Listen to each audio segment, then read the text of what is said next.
Mesdames, Messieurs, bienvenue à l'émission La Tribune. Et aujourd'hui, mon invité, c'est nul autre que M. Jocelyn Bédard, qui tout dernièrement est devenu préfet de la MRC de l'Érable.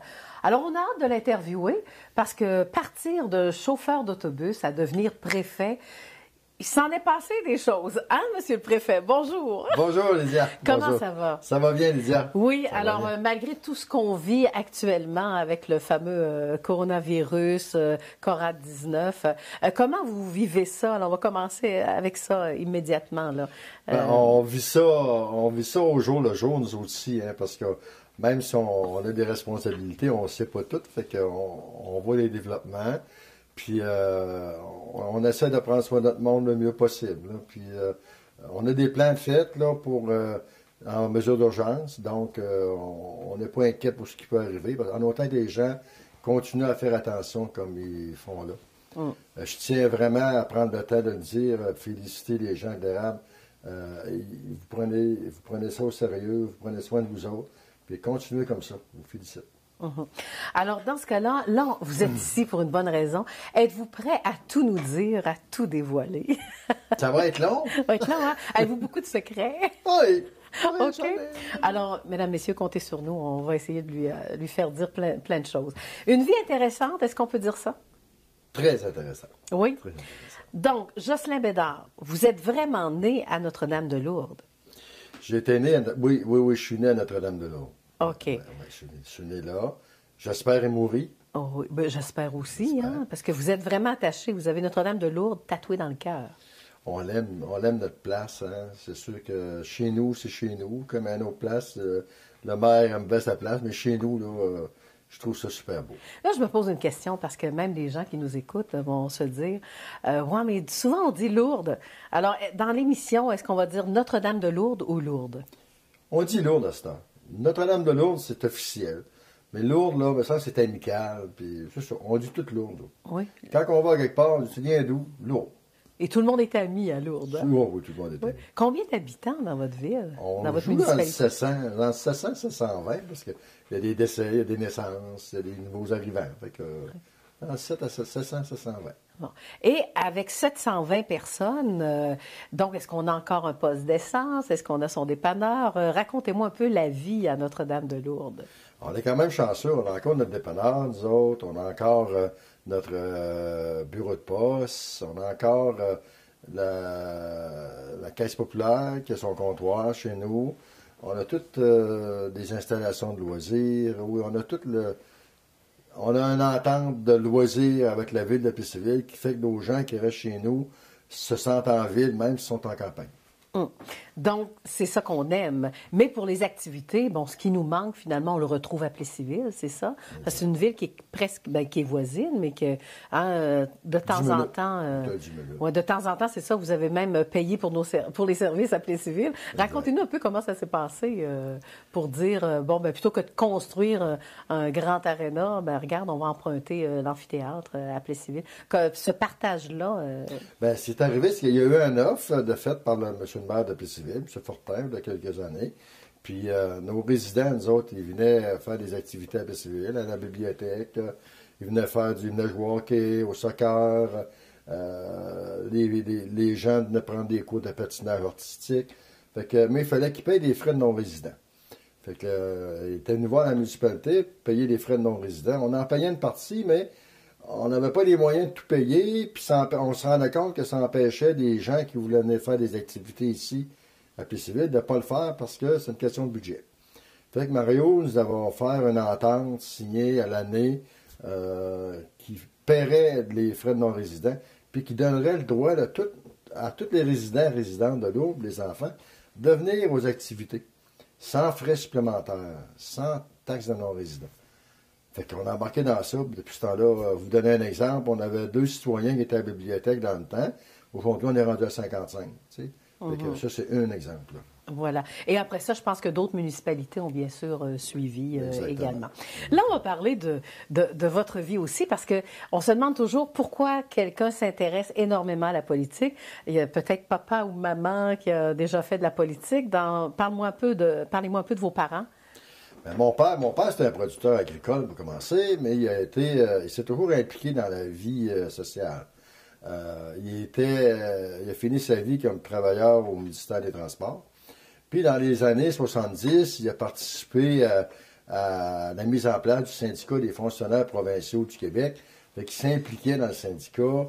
Il a travaillé avec Michel Chartrand, vous donner un exemple. Il est même venu chez nous, Michel, je me rappelle. Bon. Il appelle Michel, on l'a revu après. OK. Ben, vous aviez quel âge à votre première rencontre J'avais avec 12 Michel ans dans ce Chartrand? temps-là. J'avais Bon. 12 ans. Le regard de 12 ans, quand on va arriver à la maison, Michel Chartrand, qu'est-ce qui se passe? Pour moi, c'était le bon Dieu. Parce que Michel Chartrand, c'était un peu comme mon père. Comme mon père, c'était le gars qui travaillait pour aider les autres. Tout le temps aider les plus démunis, puis tout le temps aider les gens qui étaient dans la misère. Quitte à s'en priver pour lui. Fait que pour moi, là, c'était un idole. Je me disais, j'aimerais ça être capable de faire une partie comme lui. OK. Donc, nommons-les, vos parents. Benoît et Bertha. Bébé. Bébé, c'est ça.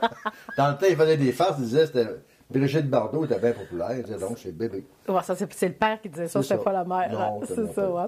Et puis, c'est ça, vous avez travaillé à la terre, vous connaissez bien les agriculteurs aussi. Et puis, en même temps, après ça, avez-vous eu des frères et sœurs? Oui, on est 7 enfants chez nous. Il y a 4 garçons, 3 filles. On est tous pareils, là, on essaie de travailler pour les autres. Là. Je suis le seul qui ne travaille pas pour le gouvernement. Les autres, c'est tous des fonctionnaires. OK. Et en même temps, quand on parle du nombre d'enfants, 7 enfants, il y en a 2 quand même qui ont été adoptés. Quand vous dites on ne laisse pas personne dans la misère, votre père disait ça. Oui, il a adopté quand même 2 enfants avec 2 la mère. petites filles, alors il y avait 3 mois, mes petites sœurs, puis c'est encore mes petites sœurs, puis elles autres aussi, on est leur famille. Puis il y avait été, je me souviens, dans le temps, c'était la crèche à Saint-Vincent-de-Paul à Québec, puis je suis allé voir. Je n'avais pas pu rentrer pour les visiter au complet, mais j'avais regardé avec mon œil de curieux dans la fenêtre. Puis je voyais une rangée de petits bébés. Puis quand je suis revenu chez nous, mes parents ils avaient dit on ne peut pas laisser tous ces enfants-là. Ils avaient été en chercher un autre l'année d'après. Ben voyons donc, c'est comme ça que ça s'est passé. Ouais. Ah, c'est une belle histoire. C'est une belle histoire. Oui. Maintenant, Jocelyn, lui, fait quoi là, dans une famille de 7 enfants? Est-ce qu'il est mal commode? Est-ce qu'il aime lire la politique? Parce que là, je veux quand même vous amener... notre but, c'est toujours comment on se rend comme préfet aussi. Là. Il est mal commode un peu parce que mon frère, plus vieux, moi, il y a 9 ans de différence avec moi, puis en arrière de moi, mais ça prend 8 ans avec qu'il n'y ait rien d'autre. Donc, je suis tout seul. Fait que souvent à la maison, fait que je vais voir les voisins, puis je m'amuse, puis j'aime ça jouer des tours. Puis à un moment donné, je suis impliqué à l'âge de 11 ans dans une organisation qu'on avait à Notre-Dame-de-Lourdes dans le temps pour des producteurs agricoles qui s'appelait l'AJR, l'Association des jeunes ruraux. Ça a été ma première implication. J'étais avec un monsieur qui s'appelle Jean-Marc Bedard, qui a été secrétaire trésorier de la paroisse de Princeville longtemps. Jean-Marc, ça a été comme mon leader, mon mentor pour rentrer dans la politique dans ce temps-là un peu. Après ça, j'ai fait... j'étais impliqué dans les loisirs. Mm-hmm. Puis j'ai commencé à travailler plus tard, puis de fil en aiguille, je suis impliqué en politique. Oui. Je vais employer vos termes. Là. Vous avez fait beaucoup de petites jobines. Là, hein? Beaucoup c'est de ça? petites jobines. Bon. Après les petites jobines, on se ramasse où? Là, à l'âge d'une trentaine, 28-30 ans, là, j'ai décidé de me placer les pieds un peu. Donc, j'ai été travailler pour la Capitale, une compagnie d'assurance. J'ai été 15 ans là. J'ai été un bout de temps comme agent. Après ça, je suis devenu directeur provincial. Après ce bout de temps-là, j'ai eu le dépanneur. On pourrait dire qu'il était fort en maths. C'est ça. Ah, ben c'est ça, pour vendre des assurances, il faut quand même faire des liens. Hein? Je suis pas bon en chiffres, mais fort en maths. Oui. C'est ça comme ça. Oui. On va aller aussi, j'ai été propriétaire du dépanneur à Notre-Dame-de-Lourdes, là, qui existe encore aujourd'hui pendant un bon nombre d'années. Bien, on voit que c'est en train de s'installer, la politique, parce que pour faire de la politique, ça prend un homme connu aussi, près des gens. En étant propriétaire d'un dépanneur, ben, tous les jours, finalement, vous connaissiez pas mal les potins du village. Je connaissais pas mal. Puis là, en 2005, en mai 2005, j'ai vendu mon dépanneur, puis durant l'été, là, des citoyens sont venus me voir pour m'impliquer à la mairie. J'étais impliqué dans le temps au comité de développement économique. Fait que là, j'ai lâché le comité de développement économique, puis j'ai rentré en 2005. OK, donc 2005, c'est ça. Donc, c'est terminé le dépanneur. Mais vous l'avez vendu. Vendu. Aujourd'hui, il existe encore, le dépanneur. Mais là, le choix, est-ce que c'était planifié d'avance en vendant le dépanneur? On s'en va en politique? Non, c'était pas planifié parce que je savais pas trop ce que je faisais quand j'ai vendu. J'avais pas de plan encore. Je me dis, je vais prendre 6 mois, 1 an pour relaxer parce que quand on a un dépanneur, on travaille pas mal fort. Et on va prendre un petit break, comme on dit en bon québécois. Puis après ça, ben là, je verrai ce que je ferai. Mais durant l'été, les citoyens sont venus me demander de m'impliquer en politique. Fait que là, je suis allé voir M. Ouellet à Lourdes qui a des autobus, parce que je savais que comme maire, tu peux pas gagner ta vie à faire ça, là. C'est donc pas assez cher. Fait que je suis allé voir M. Ouellet. J'ai dit, si je me présente comme politicien, as-tu l'ouvrage pour moi comme chauffeur d'autobus? Il dit oui, sans hésiter. Fait que j'ai été chanceux. Fait que j'ai continué, j'ai commencé ma carrière de conducteur d'autobus là. Oui. Et qu'est-ce que vous aimez? Moi aussi, mon père a déjà été chauffeur d'autobus aussi. Là. On aimait ça, hein, on restait dans l'autobus jusqu'à la fin du voyage. T'es-tu capable? Oui, c'est pour ça qu'il me gardait dans l'autobus pour pas me laisser seule à la maison. On se ressemble comme jeunesse. Là. Mais chauffeur d'autobus, c'est ça. Qu'est-ce que vous aimiez là-dedans, chauffeur d'autobus? C'est quand même de l'éducation, c'est de la sécurité routière aussi. Mais c'était encore le contact avec le monde, mais là, c'était avec les petits mondes. Hein. Les gens plus petits, parce que j'étais au dépanneur, j'étais avec pas mal toujours avec des adultes, là, j'étais avec les enfants. Puis ce qui m'aidait beaucoup, c'est que je connaissais la plupart des parents des enfants. Fait que j'avais pas trop de misère, là. Quand je disais, ben là, on va appeler maman, on va aller faire un tour chez papa. Ça allait bien. OK, tout allait bien de ce côté-là. Et qu'est-ce qui fait... Là, est-ce que vous êtes encore chauffeur d'autobus? Sûrement pas. Non, parce que j'ai arrêté... premièrement, j'ai fait chauffeur d'autobus scolaire jusqu'en 2009, à peu près. Après ça, je me suis mis à conduire des autobus de transport adapté. Fait que j'ai fait ça jusqu'à l'automne passé. Puis quand il est venu le temps de me présenter préfet, mais là, j'ai arrêté la conduite de transport parce que adapté, mais là, j'avais plus le temps. Si je rentrais préfet, j'avais plus le temps. OK. Puis la particularité aussi du transport adapté, là, est-ce que les automobilistes étaient patients aussi, hein? Parce que des fois, comment ça se... En majorité, oui, ils comprennent. Hein? C'est sûr que c'est qu'en auto, nous autres ici, là, on envoie des impatients, mais moi, je me dis, quand tu es sur la route à journée longue à transporter des gens, toi, comme chauffeur, tu n'as pas le droit de devenir impatient. Non, c'est la sécurité d'abord. Ben oui, il faut que tu commences à ton monde que tu es en arrière. Là. Tu penses à eux autres. Mais, on a de la... Mais le chauffeur ne se déplace pas. Comment ça fonctionne, moi, le transport adapté avec comme chauffeur d'autobus scolaire? C'est pas la même chose. C'est pas le même travail. Le chauffeur d'autobus scolaire, il y a une bonne discipline à tenir, plus compliqué à tenir parce qu'il y a des enfants. C'est un petit peu plus d'ouvrage. Mais il y a à ouvrir les portes, à les fermer, à vérifier la circulation. Oui. Autobus adapté, ben on a à vérifier la circulation, ouvrir les portes, les fermer. Mais un petit peu moins de discipline à l'intérieur, sauf que, étant donné qu'il y a des élévateurs, il faut sortir dehors pour l'hiver ou l'été, là, baisser l'élévateur, embarquer les gens là-dessus. Il y a une procédure, mais c'est autre chose. C'est autre chose, voilà. Et ça vous permet de rencontrer aussi d'autres mondes, aussi d'autres gens. Puis regardez, ça s'installe, là, la politique. Ah, vous êtes toujours entouré de monde. Tout le temps. Vous restez jamais seul. J'aime pas ça. Non, hein? J'aime pas ça. Donc, on n'est pas souvent à la maison, c'est quoi? Ça, c'est vrai que je suis pas souvent à la maison. Là, oui. Dites-le devant la caméra pour votre femme voit ce que vous venez d'avouer. C'est vrai que je suis pas souvent chez nous, hein. Mais j'ai quelqu'un de très, très compréhensif, ça fait que ça va bien. OK. Et après ça, bon, vous êtes maire, mais là, qu'est-ce que vous avez fait en tant que maire pour votre municipalité Notre-Dame-de-Lourdes, le développement? Parce que Lourdes, on en entend parler de plus en plus aussi. Je pense juste, moi, à la fête de la musique, par exemple, c'est chez vous. C'est un événement international. La fête de la musique, on revenait là-dessus, oui.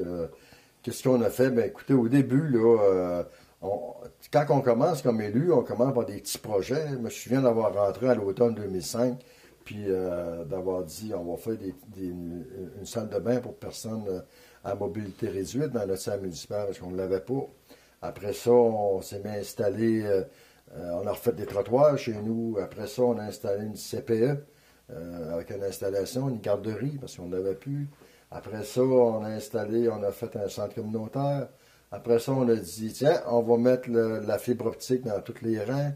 Après ça, je pense que ça n'a pas arrêté les projets. Là, on a encore, je ne les dirai pas toutes parce que ne faut pas rien inventer Lourdes. OK. Mais au moins, à Lourdes, c'est quoi est-ce qu'il y a une grosse entreprise à Lourdes? Avant, je sais que Fruits d'Or est installé chez vous aussi. Hein? On avait Fruits d'Or il y a encore des installations chez nous un peu. Mais quand il y a eu le feu, l'incendie, ils sont venus à Plessisville. C'est bien correct. Nos gens de Lourdes peuvent continuer de travailler pareil ici à Plessisville ou à Villeroy. Parce que ma part, quand il y a eu le feu, moi, comme maire, c'était qu'elle s'installait à Bécancour ou à Develuville, puis que nos gens n'aient pas eu de travail dans le coin. Tandis que là, en étant à Plessisville, ils sont encore ici. Ils sont plus chez nous pour recevoir nos travailleurs, mais la chance qu'on a chez nous, on a gros des gens entrepreneurs. On a plein de petites compagnies qui sont parties ou qui étaient là avant aussi, qui font virer notre économie. Ça fait que, puis on a beaucoup de producteurs de canneberge qui aident à faire virer notre économie. Là. Voilà. Maintenant, on va parler aussi de votre vie familiale, vous, en tant que père et grand-père, maintenant. Donc, en tant que père, vous avez combien d'enfants? 2 garçons. 2 gars? 2 gars. Pascal et Francis. Pascal, il y a 2 garçons lui aussi, Derek et Logan. Bonjour en passant, puis ma bru Janie, salut. Je suis bien fier de vous autres, mais aussi Pascal, c'est le représentant de la gang, c'est le gars qu'il est toujours avec du monde, puis il ne peut pas rester tout seul longtemps. Fait que ça, c'est Pascal. OK. Mais chacun ont des métiers quand même, aiment travailler dans leur domaine. Exactement. Pascal a étudié dans le domaine agricole, il est représentant, puis Francis, notre deuxième, lui, c'est un foreur. C'est un gars qui a travaillé fort toute sa vie. Il a des gros bras, il est fort. Il est fort, puis il est dans le Nord. Il est dans le Nord. Mais il ne perd pas le Nord, c'est ça? Il est dans le Nord, puis il travaille fort. Salut Francis, puis Mélissa, ma bru, puis les filles aussi. Francis, c'est le gars, lui, qui aime à montrer aux autres comment ça marche. Fait que, tu sais, ils ont chacun leur qualité, puis ils ont chacun leur place. Oui. Puis je suis pas fier de ça. Oui, puis en même temps, ça va m'amener, il n'y a pas un de vos enfants qui s'occupe vraiment d'une cause importante à votre cœur également. Parlez-moi un peu, là. Oui, parce qu'on a Pascal et Janie, son épouse, ils ont 2 enfants, dont un, Logan, qui a 7 ans, qui a malheureusement la dystrophie musculaire. Mais, vous savez, c'est des gens, Pascal et Janie, qui sont pas défaitistes, qui sont super optimistes, puis très entreprenants. Donc, ils ont décidé de s'impliquer dans la marche de la dystrophie musculaire. On appelle ça la dystromarche, qui était à Tête-Ferde avant, qui aujourd'hui va s'en venir, est rendue même à Plessisville et Centre du Québec et Chaudière-Appalaches. Ils sont responsables de ça. Ils s'occupent de ramasser des fonds. Les pompiers les aident parce que les pompiers, le défi gratte-ciel fait partie de la dystromarche. Sont impliqués à fond là-dedans, puis j'essaie de les aider comme je peux.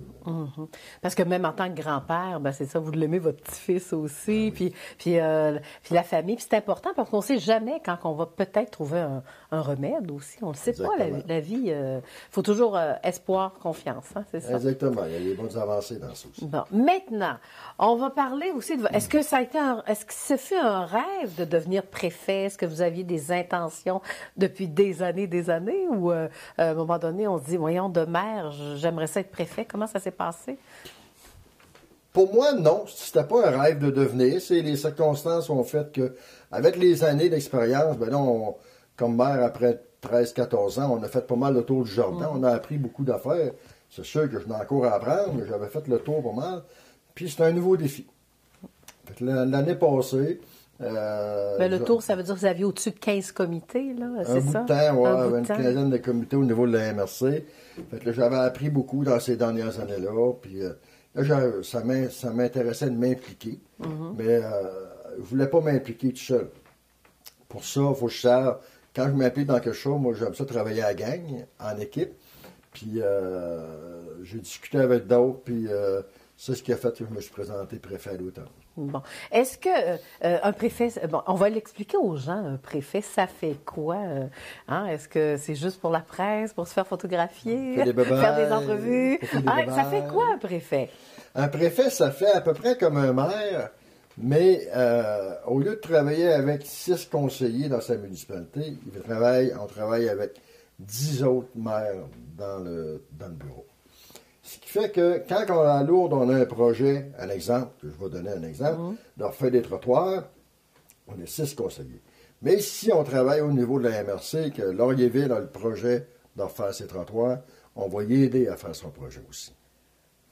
Fait qu'on va aider à faire des projets de 10 autres municipalités. C'est ça qui est le fun. Donc, c'est une force économique d'être... Force économique. Exactement. Se réunir tout le monde ensemble, de là, dans la MRC de l'érable et le préfet. On peut appeler ça... Est-ce qu'on peut dire que c'est comme un genre de père des maires? Ah, des maires, c'est des maires, mais vous êtes là le père des maires. Ouais, mais je suis pas l'air vieux quand on dit ça de même. Là. Mais pour qu'on se fasse une idée, c'est à Oui, peu près oui, ça, oui. exactement. Oh, oui, Bon, maintenant, en tant que Jocelyn Bédard, vous voyez votre municipalité, jusqu'où vous pouvez la pousser?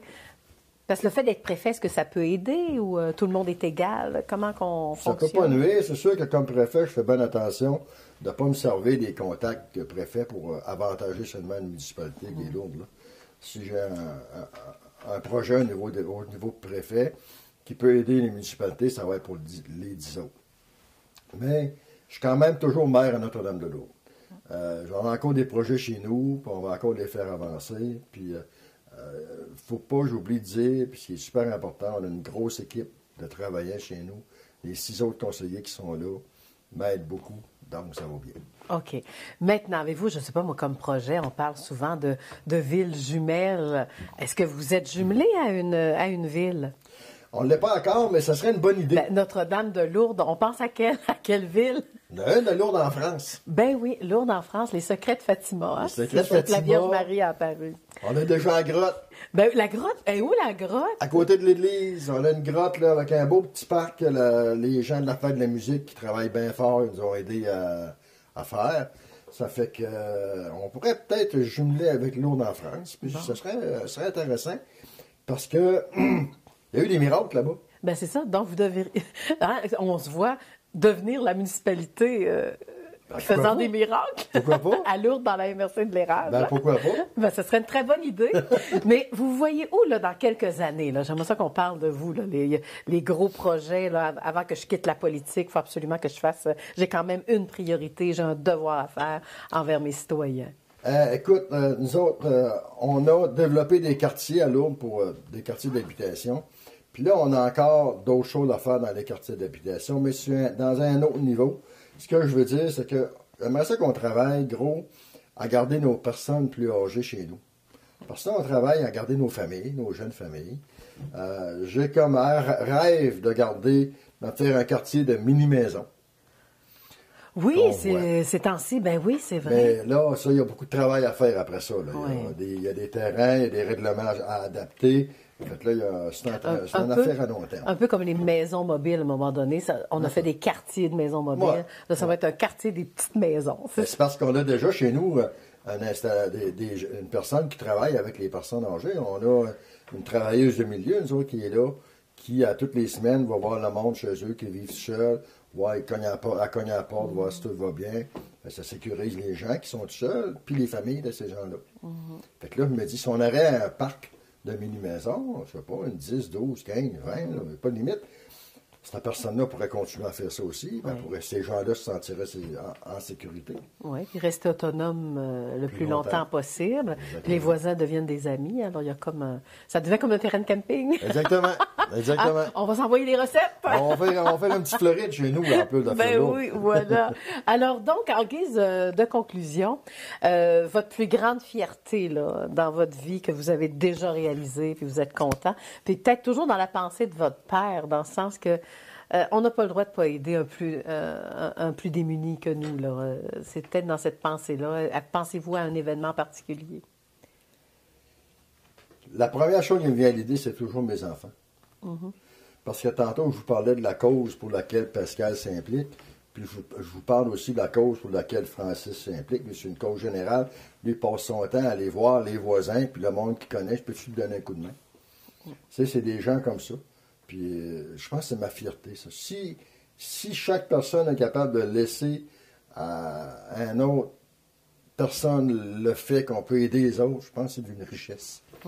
Et on le voit actuellement à cause de COVID-19 ou le coronavirus, parce qu'on avait à choisir entre la santé. Il y avait 2 points importants, l'économie et la santé. Exactement. Et même nos dirigeants ont choisi la santé. On choisit la santé.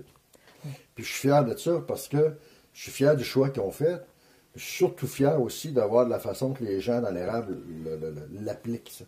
Parce que je me rends compte que les gens restent chez eux, ils gardent leurs enfants chez eux. Même j'ai vu du monde faire la morale à d'autres. Ben vas-y pas à l'épicerie, t'as pas d'affaires là, attends, fais-les livrer. C'est intéressant, puis c'est super important. Puis pour moi, là, ça fait partie des valeurs de s'aider.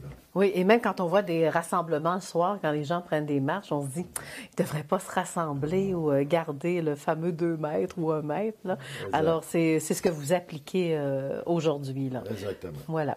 Alors, en espérant qu'on trouve un vaccin, dans le fond, c'est ça? Mais j'ai super confiance. C'est ça. On sait que l'émission, on l'a enregistrée, mais peut-être que le vaccin est déjà trouvé, mais en tout cas, on aimerait ça. Ça serait même plaisant de faire un bulletin de nouvelles avec ça. Bon, eh bien, en guise de conclusion, je vous laisse quand même le mot de la fin pour dire que oui, les projets, être préfet, c'est 2 ans, mais si on est réélu, on peut être réélu aussi, on peut faire ça pendant des années. Là, On fait ça encore quelques années. Puis c'est sûr qu'il faut être réélu comme maire aussi. On verra dans ce temps-là, en 2021, mais je tiens quand même à prendre le temps de dire merci à tout le monde qui nous font confiance, aux élus. Pas rien qu'à moi, à tous les élus de la MRC l'Érable. Je pense que conseillers, conseillères, maires, mairesses, je pense que c'est important de prendre le temps de leur dire merci et de continuer à leur donner confiance comme ça. Et là, je suis contente parce qu'on sait qu'il va y avoir des élections municipales l'an prochain. Alors, il vient de dire qu'il va se représenter. Vous êtes le premier à le dire. Alors, voilà. Merci. Ça fait une très bonne conclusion. Merci, Lisa.